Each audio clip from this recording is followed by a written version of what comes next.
सूरज की पहली किरण खिड़की से झांक रही थी। अर्पित की आंखें धीरे धीरे खुली।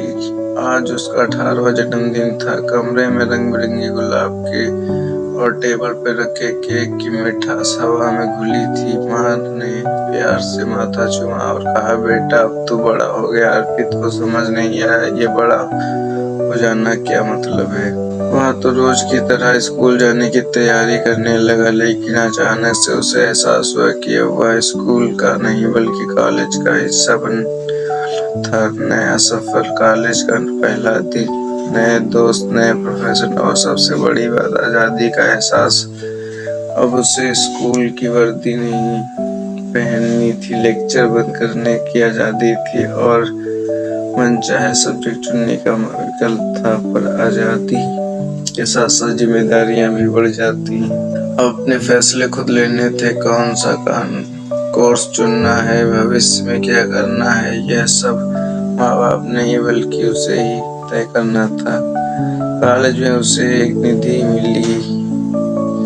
दोनों के बीच दोस्ती जल्द ही प्यार में बदल गई।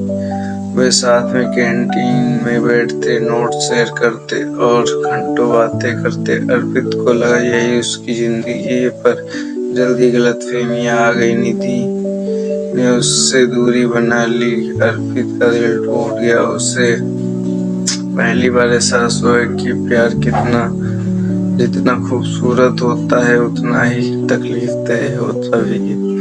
18 साल के बाद का मतलब सिर्फ आजादी नहीं था, अब वह कानूनी रूप से व्यवसाय हो चुका था।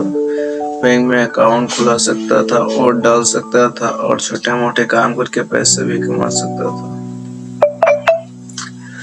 उसने पार्ट टाइम जॉब शुरू कर दी। पहले महीने की तनख्वाह लेकर वह अपने माँ के पास गया और उनके हाथों में रख दिए। माँ की आंखों में आंसू आ गए।